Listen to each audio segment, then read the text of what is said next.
NFL draft conversation coming up later this hour. Ben Lieber on his way to the draft, I'm guessing.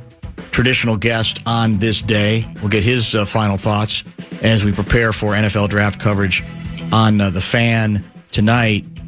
Been way too long since we've had on our next guest, one of our favorite music writers, Alan Paul, kind enough to join us via the Connecticut Water Systems hotline. And as we reintroduce him... And now, it's time for Ode to a Dead Guy. And in this case, of course, we are oding the late, great Dave Mason, story breaking, I believe, the day before yesterday, maybe even yesterday, that he has passed away at the age of 79 years old. You've interviewed him, Alan. You know his music legacy, and I guess I had forgotten, but certainly was reminded by your most recent Substack piece. By the way, it's a great follow, alanpaul.substack.com. Great music coverage. And you remind us that Mason played on Hendrix's All Along the Watchtower, George Harrison's All Things Must Pass, Paul McCartney and Wings' first #1 hit, Listen to What the Man Said, and the Rolling Stones' Street Fighting Man. And it goes on from there. He's connected, I feel like, to almost everybody. Yes, it's really an unbelievable legacy, and good to talk to you again, Dan. But it's really striking. And so a couple of years ago when his memoir came out, I got him on the phone and had this conversation for Guitar Player magazine and ran a little bit longer version of it as tribute yesterday. And it really is remarkable. He just somehow had that knack of being the guy people wanted in the room when these things were happening. He also was the second guitarist, so to speak, in Derek and the Dominoes when Clapton formed that, because they had all played together on All Things Must Pass. But he sort of dropped out because they were sitting around too much stoned on heroin. And that was a new thing. He had worked with Clapton a lot, but Clapton had just gotten into that world. And interesting thing about Dave also, along with everything else, is that he was sort of an anti-drug guy, which, given his time and place, stood out. And heroin in particular, he just didn't want to deal with that lifestyle. So he said, I'm out of here. That's, that's where I was going next, because that nugget fascinates me. I'm sure he's not the only one in that category, but it does stand out. And clearly in the conversation you had with him, he made it very clear. It's like, it's not cool for me. I don't buy the notion that that's the only way we can be creative. And if you want to do it, do your thing, but I don't want to be a part of it. Yeah, and I think he just really, he didn't want to be a part of the drugs specifically, and he just didn't want to be a part of the sitting around and staring at each other lifestyle that it engendered. So he just left. He left swinging London, basically, and went to California. So he was probably a little bit ahead of his time there, which helped him be on the cutting edge. I mean, he was good friends with Stephen Stills. They played guitar a lot. I don't think they ever were formally in a band together. I know they weren't. But he was there when Crosby, Stills, and Nash had their first rehearsals. It's just part of that ongoing story of him seeming to be every 4 or 5 years where things happened. And the thing that's also so interesting to me, and I don't have an answer for this, so I'm just raising it as a question without an answer. But all of that really began because he was kicked out of Traffic, a band he had helped co-found with Steve Winwood. And even though he wrote their 2 biggest hits, which is, Joined Together and, of course, Feeling All Right, which became a much bigger hit in the hands of others, especially Joe Cocker. But he he sort of quit Traffic and went on a little exploration. Then he came back and was in the band. And it was, I don't really know why. It just don't work out. So as much as everyone else seemed to want him in the room and get along with him so well, this clash, and I've never heard any indication of would have any kind of clashes with other people. I don't think he was a difficult person. Mason obviously got along with many other people fabulously, but there was just something there in the chemistry that was great and then was not great. Didn't work. In the Q&A, and by the way, the signal has been a little spotty. We're going to try to fight through it because you are driving, and that can get a little bit problematic, but I think we're going to try to hang in there. You note that once he did get to California, he did hang out a bit at Cass Elliott's home there, and even about the maybe unusual way in which the Manson murders hit him perhaps a little harder than it did some others because of some connection there, correct? Right. So some of the people who became Manson victims were also people who hung around with Cass Elliott. So he knew them. And he knew some of, I can't remember now off the top of my head if he actually knew Charlie Manson. I don't think so, but there were some of the other people from the family who were hanging around there. And that was a little bit of an extension of his anti-drug thing.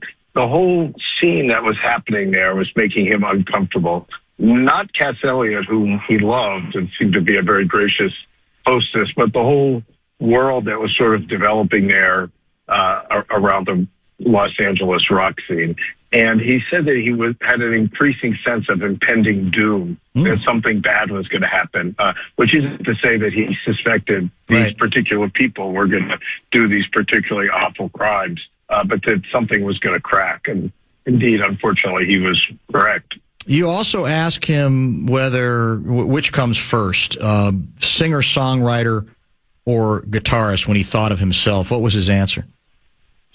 His answer, without any hesitation, was guitarist, which is cool. It's interesting because I think ultimately his most lasting fame and contribution is as a songwriter. Just if he had done nothing but write "Feeling All Right," I think that would have put him somewhat in the pantheon of rock songwriters. But of course, he did a lot more. And Only You Know and I Know, which was the title of his book, also became a big hit with Delaney and Bonnie, whom he also toured with. So I think of him primarily as a songwriter, but he did not think of himself that way at all. You also write about his experiences with when he first ran into and saw, I think he saw Jimi Hendrix at the Scotch of St. James as well. And part of the quote that struck with me, I feel like the same emotion has been repeated by a bunch of different people in rock when they're kind of trying to articulate their first reaction to watching and listening to Jimmy play, and it's always sort of like, oh, bleep, like, who the hell is this guy? Right. That's right. And and he didn't seem to be intimidated by it. Some of the others, including Eric Clapton, sort of had a come to Jesus moment, like, oh my God, what am I doing? I thought I was something special. Mason seemed to really just enjoy it, and the two of them developed pretty quickly a close relationship. And the other thing I thought was interesting in that interview, in that conversation about Jimmy, is that I was so fascinated going through the book. They're keeping these instances of him running into people at bars. And I was sort of like, geez, how do you keep running in there? And he made the point that is kind of obvious when you think about it, but I think worth remembering, which was one, in England, everybody was in London who was trying to make it in the music world at that point. Unlike here, where, you had people in New York and San Francisco and Los Angeles, everywhere else. But in those early days, those were sort of the hubs.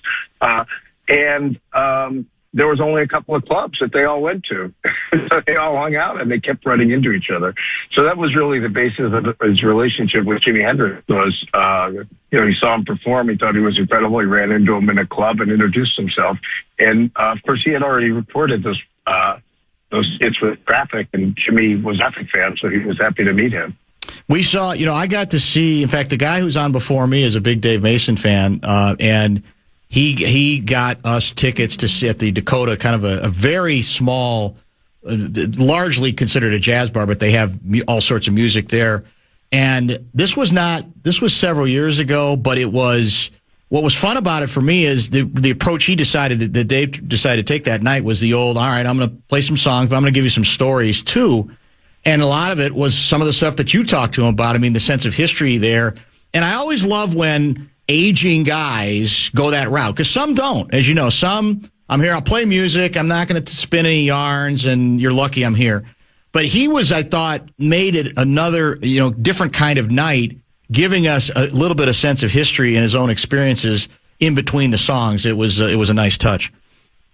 I absolutely agree. I saw one of those shows also. The one I saw was he was billing as Dave Mason's Traffic Jam. Mm-hmm. And I absolutely agree. Roger McGuinn of the Byrds also does a wonderful show that's a presentation like that. It's almost like a one-act play of his career with the songs put in there. And I think it's a great way to go. I mean, these guys have incredible stories, which is why I like to tell them.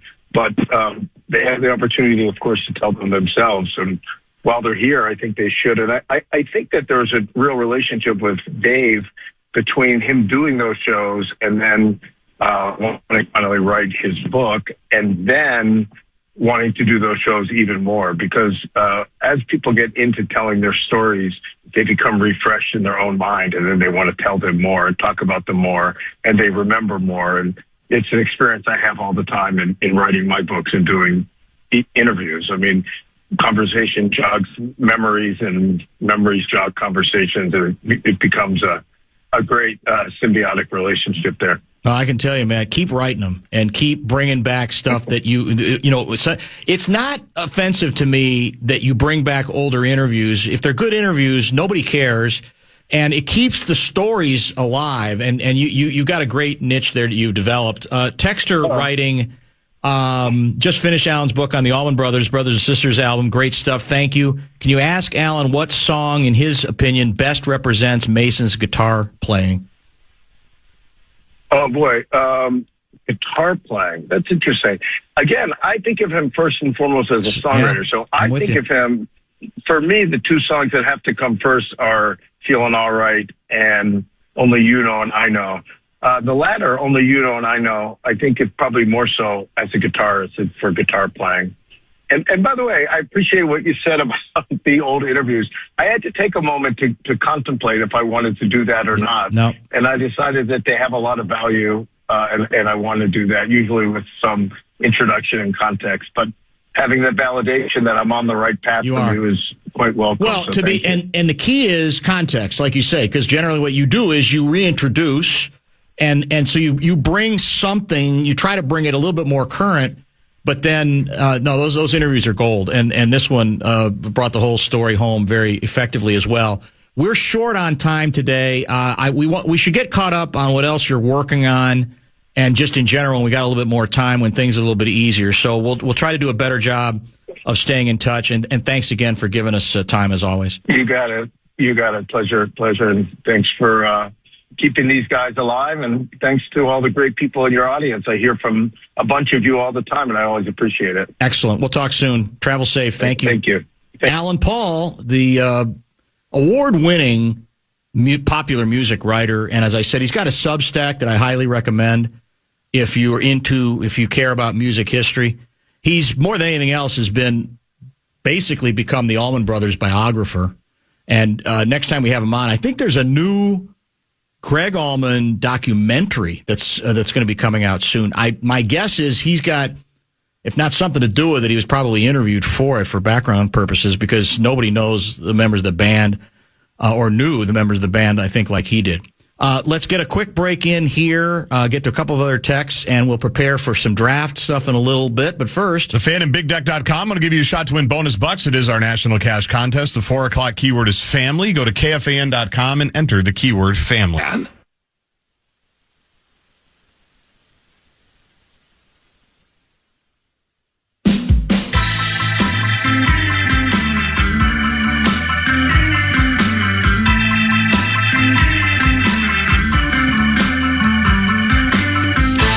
coming up at 4:47 tonight. Bonus Johnny Athletic at 6:02. Later this hour, I'm going to quote what I took as one of the more fascinating observations that attempts to sort of summarize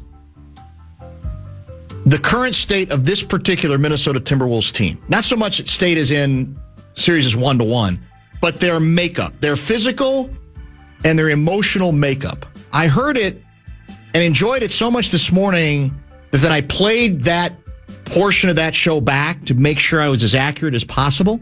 So we're going to get to that a little bit later. I'll be curious to get your view on that too. One other Dave Mason note. As a solo musician, I think his biggest hit, and I thought a terrific song, relationship song called We Just Disagree. Yeah. A tremendous tune. Back in the day, we'd play it, but, we don't play tunes these days. I hope that changes somewhere down the road, but because I really do miss it. But that's a song that you can still hear from time to time and is just beautifully sung, beautifully played as well. I'm sure many in our audience are indeed familiar with it. Let's get to some other texts that have come in. I want to also quickly thank, because I don't think I don't maybe do this enough on the program. Got a lot of reaction to our conversation yesterday with Marty Wexler III. In fact, most of those interviews are not conversations. Most of those, unlike what we like to pride ourselves on, is basically letting Marty go in any direction he needs to go regarding evaluation of talent. Right. And I want to thank all those who reached out via text and email, et cetera, telling me how much they enjoyed that discussion and that they hope that we keep it moving forward as what's now become a once-a-year tradition, basically. We're down to once a year with him as of the last several, correct? Well, we may have to forward those messages to him. We might, because he keeps hinting, yes. I think this year more than ever, that this might be it, right? That he's thinking of letting the kids take, I think he said he's got a son and a daughter. Yes. That would basically take over. He would hand them the keys, the baton, whatever. It's dangerous. And, I understand why at some point he might find the whole process exhausting. Don't you think? Well, he's done it for so long. He has done it a long time. And it's probably changed. Like everything, it's probably changed a lot over the years. It's probably not as fun. It's probably more corporate in ways. So I wonder if NIL's messed with it too. I don't know. Maybe it has. Some players don't want to do different things.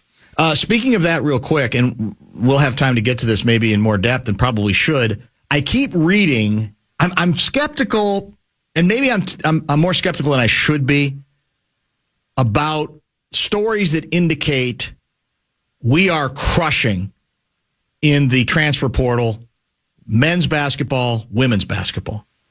And not because I don't think that's possible, but I'm just so skeptical when it comes to whether we're talking about high school recruiting or these kinds of stories, that do we really know we're crushing, or is it more we've got players that other people wanted and that we think we got? So is that you're really close to the U in that sense, and obviously you're the voice of the women's team in the next minute, because this is going to be a shorty. Do you agree with that? Are you encouraged, or is it the old, all right, yeah, I hear good things about a couple of these players, but we're not going to know until we know? I think it's always you're not going to know until you know. I definitely know more about the women for sure, right, because I've seen a lot of them play, including the player they got from Penn State, who is a really good player. She's an inside player, correct? Yes, yeah. 6'6", right.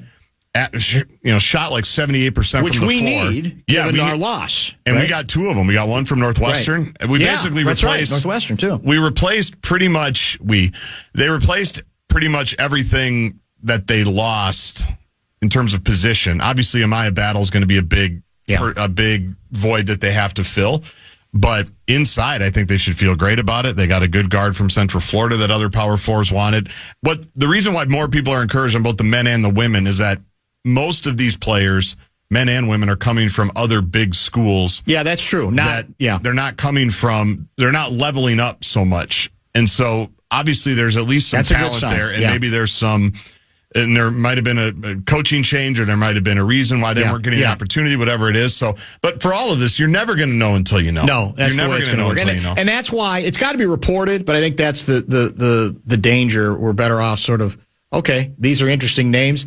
What you raise is a fair point. The schools they're coming from, maybe being a good sign in of itself. But I think, even though it's apples and oranges, it's like with high school players. We're not going to know until we know. It's just the way it's going to work. Let's stay on schedule because we need another pause here, correct? Yes. We'll do that.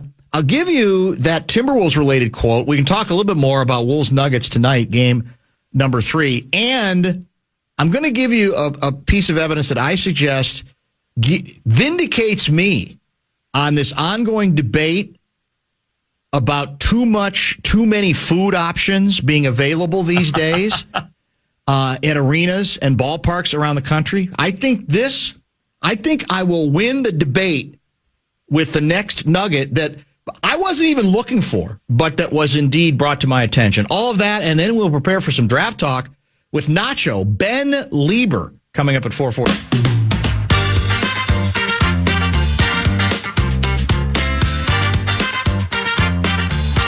Time to get in on the Dr. Dan's Inbox fun. I'm assuming some will be draft related. It'll be very timely. We have a few. 5:30 for the inbox. Email guardsjg at KFAN.com. Still plenty of time.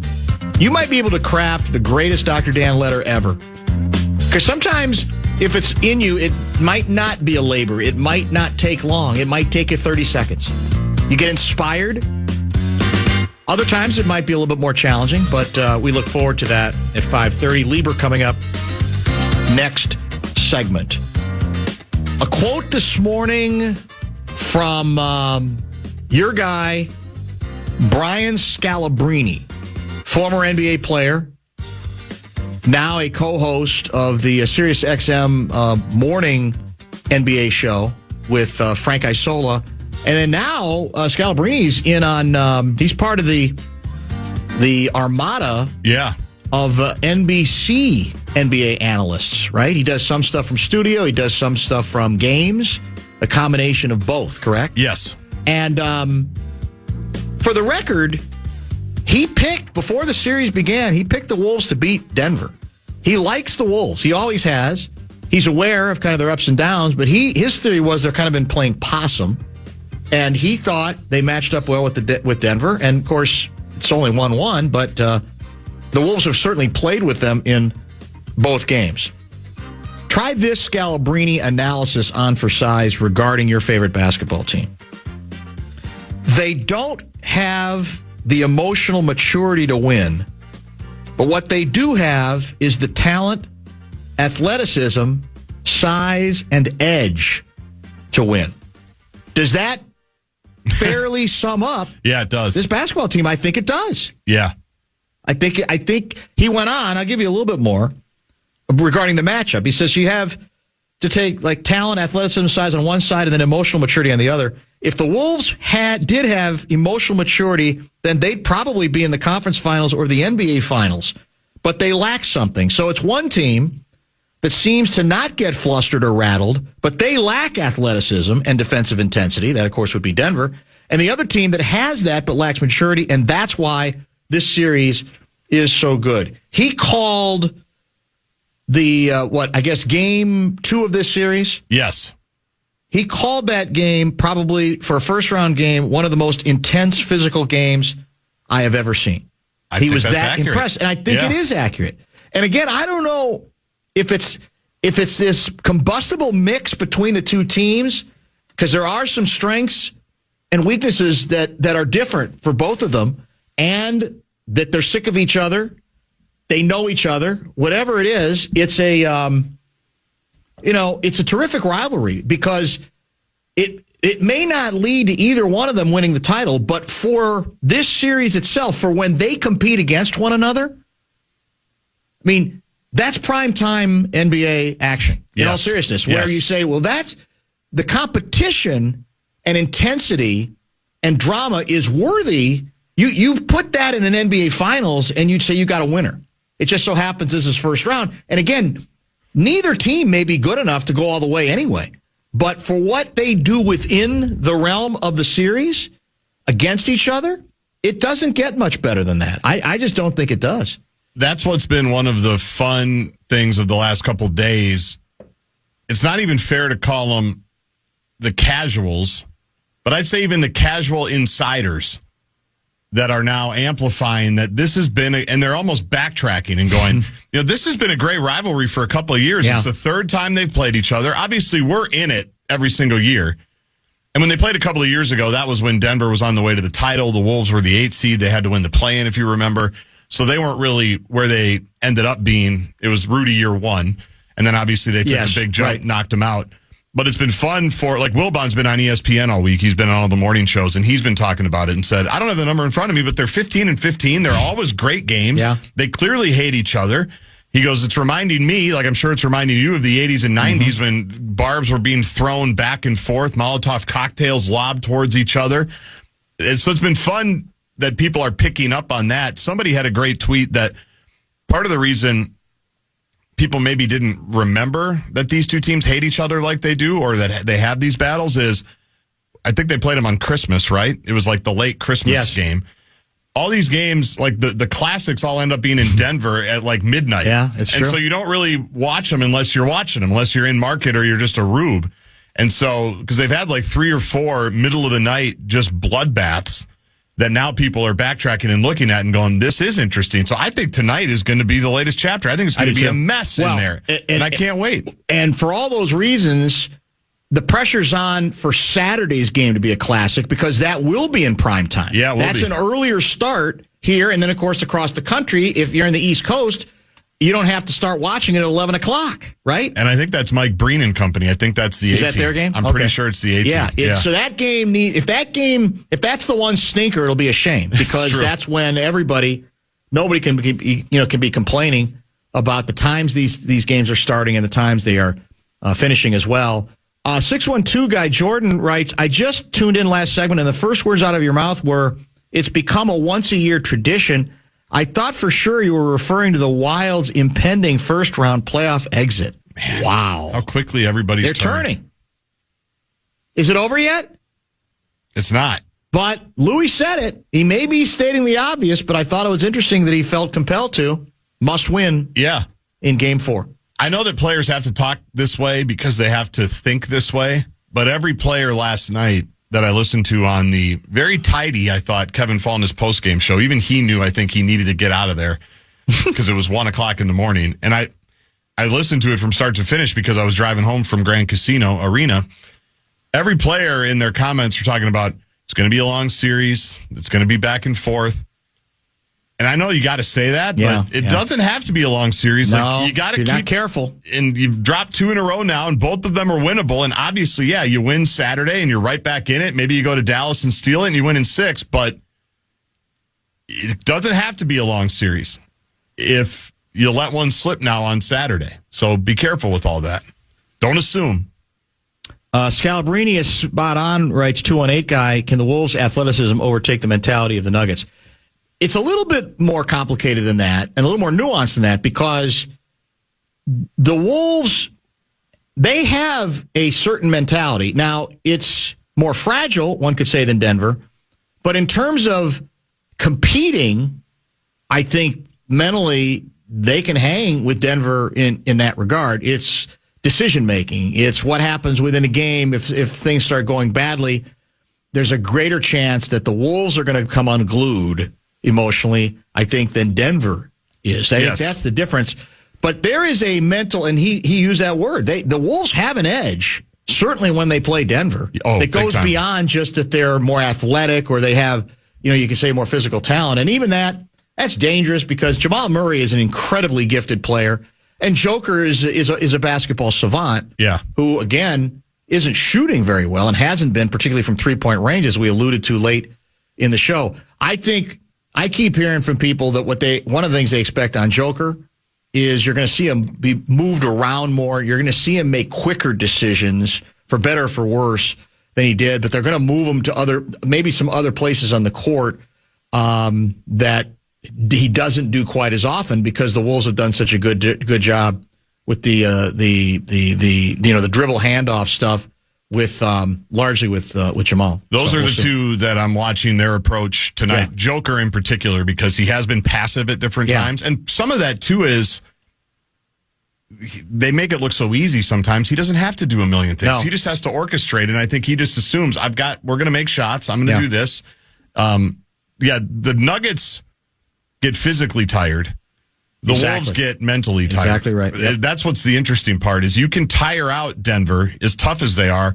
We saw that in game 2. The Wolves, any given 4-minute stretch, you have no idea. They're 1 4-minute stretch away. We saw it at the end of the half when they just started jacking threes again after playing a perfect quarter. They shoot 3 threes in a row, and we're tied. And usually the mental fatigue that the Wolves might show is directly connected with their frustration about a call or about a situation. Yes. And one thing, unfortunately, then leads to the other. Let's break. Stay on schedule. If you have draft-related questions for our guy, Nacho Lieber, get to the Bradshaw and Brian KFAN text line 64686. All kinds of draft coverage tonight on the Fan, which will be followed up by Wolves Nuggets game number 3, also on the Fan. Mr. Lieber is